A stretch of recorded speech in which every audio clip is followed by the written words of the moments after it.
Napakasarap ng ulam ko for today, guys. Tingnan nyo naman. Halika, magluto na tayo.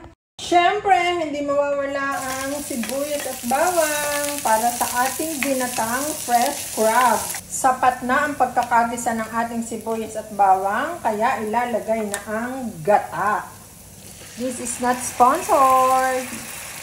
Ito lang talaga ang gusto kong gamitin kasi talagang napakaganda. Lagyan ng pampalasa seasoning, paminta, black pepper, ground pepper. Then, itong ating siling green. And maanghang na sili. Yan, ating pakuluan muna bago ilagay ang mga gulay. Lalagyan ko nga pala ito ng papaya at kalabasa. Unahin natin ang papaya kasi mas matagal siyang maluto kaysa kalabasa. Yung aking ilalagay na crab dito, yung huli namin kagabi na fresh ang tataba niya.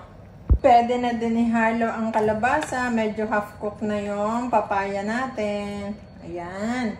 Next na ilalagay ko ay halaan. Ito guys, napakuluan ko na nga pala to. Kaya niluto na din siya. Yung crab naman, na-steam ko na din siya kagabi. Kasi kagabi namin siya hinula. Ayan. Sarap! Super yummy! Ay! Papadami na naman ng kain. Sarap na to. The last one is yung fresh nating crab. Pag sa taba naman guys, tingnan niyo tong isang to. Kabigat. Ihalo na natin. Luto na din siya. Pakukuluan lang ng konti nang lumasa ang gata. Kita niyo ba yun? Sinong hindi mapapadami ang kain dito? Sa sarap ng ulam na ito. Ay wow na wow talaga. Paano? Tikman muna natin kung talagang perfect ang lasa nito.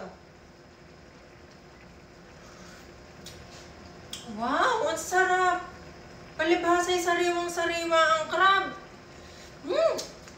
Talagang mapaparami ka ng kain. Kita nyo ga, oh? Apakasarap, may talab ng kaunting anghang. Swak na swak sa pananghalian. Ay tayo na kumain, ay! Aawas-awas ang isang kawali na re. Libre.